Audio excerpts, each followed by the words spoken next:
Diabetes mellitus is a homeostatic imbalance where a person is not able to regulate their blood glucose levels. There are different types of diabetes.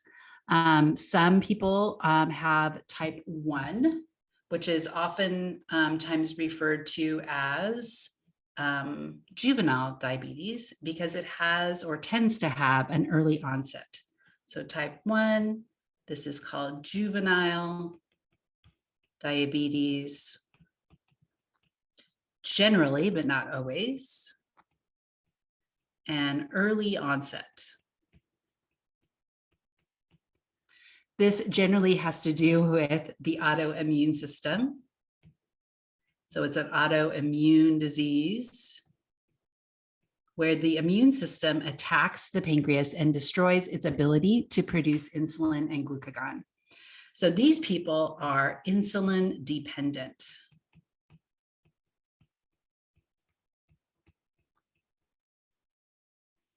So if they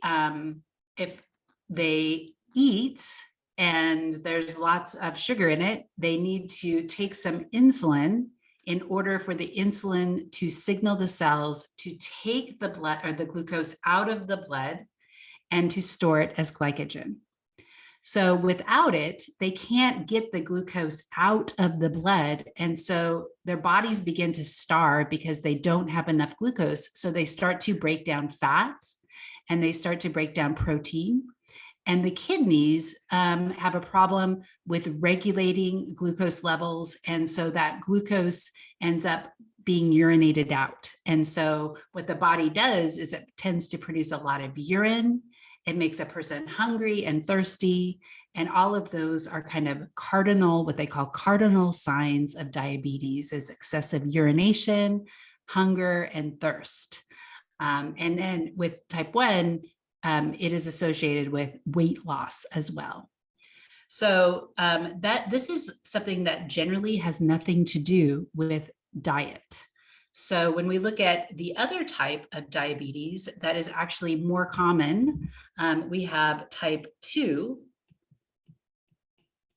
And sometimes this is referred to as insulin resistance. So insulin is being produced, but the cells stop responding to the insulin.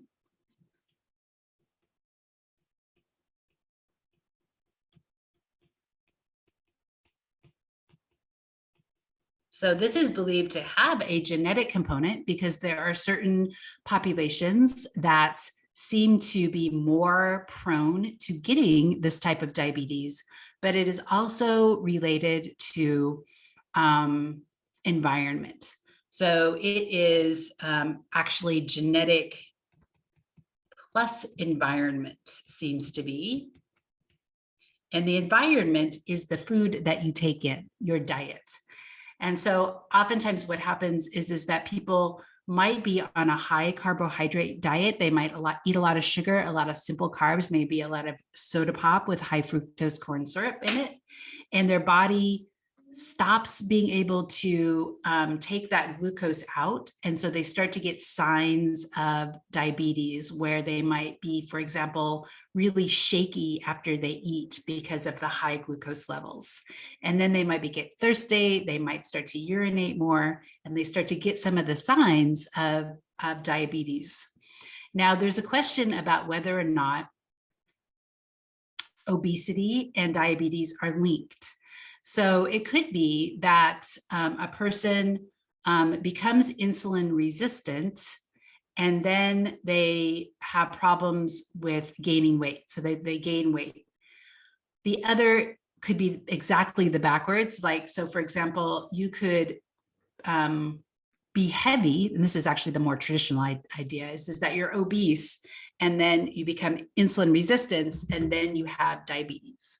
So this can be treated with diet where you limit the amount of carbohydrates that you take in a given day, and maybe you can reverse this. So many people are pre-diabetic, change their habits and actually move away from becoming diabetic. So this can be controlled, can be controlled many times, but not always, controlled by diet and exercise. And not all overweight people are going to become diabetic. So it's important to realize that being overweight doesn't necessarily mean that you are going to become diabetic. Okay. So sometimes they need to take insulin. So sometimes, so it's kind of independent, insulin independent. Sometimes insulin is needed. Now, in general, this tends to have a later onset. So it generally happens like in midlife. However, younger and younger people are starting to become insulin resistant and get diabetes type 2. So even children today are prone to this. And so it tends to be related to the general epidemic of inactivity and eating the wrong foods and being overweight. So that is type 2. Now there is a third type, which is actually really interesting, specifically from an evolutionary point of view, from my point of view. And that is what is referred to as gestational diabetes.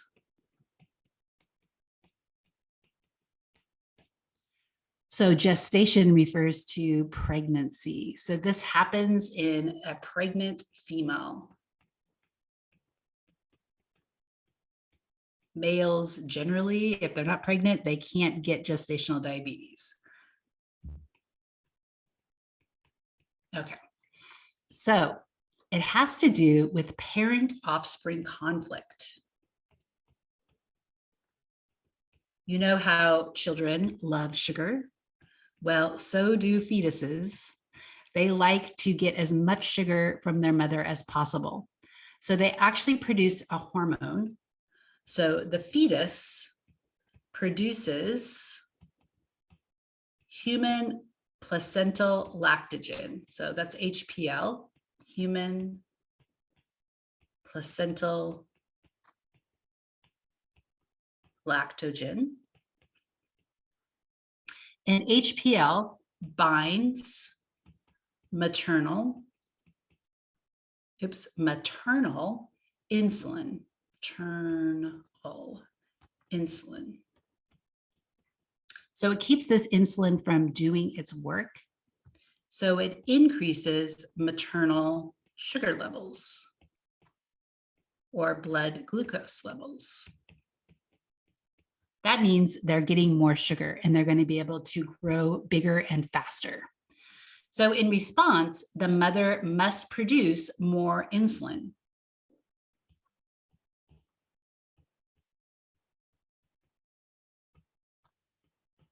So this is just what normally happens, that the mother has to up her insulin production to say, no, I'm going to control the amount of glucose that you get. I don't want you getting too big. We don't want giant babies because they can't come out of the birth canal very easily. So if she can't, then that's when gestational diabetes happens.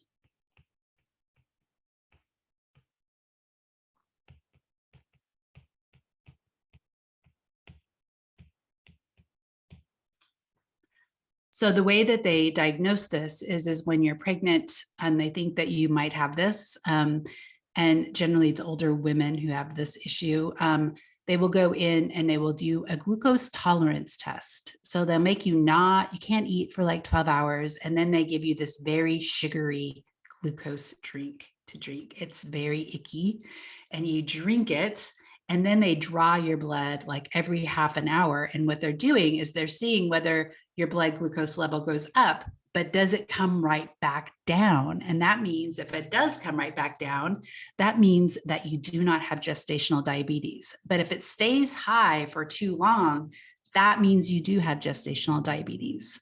And gestational diabetes can be bad for the mother, but it can also be bad for the fetus. Not only does the fetus get bigger, but then upon birth, the fetus is going to have a hard time regulating its blood glucose levels. And so what this generally means is that a pregnant female has to be super careful about her diet. She can't eat carbohydrates. Like when I had it, a single piece of bread would put me way over the blood glucose levels as I'm measuring them all the time by poking my finger.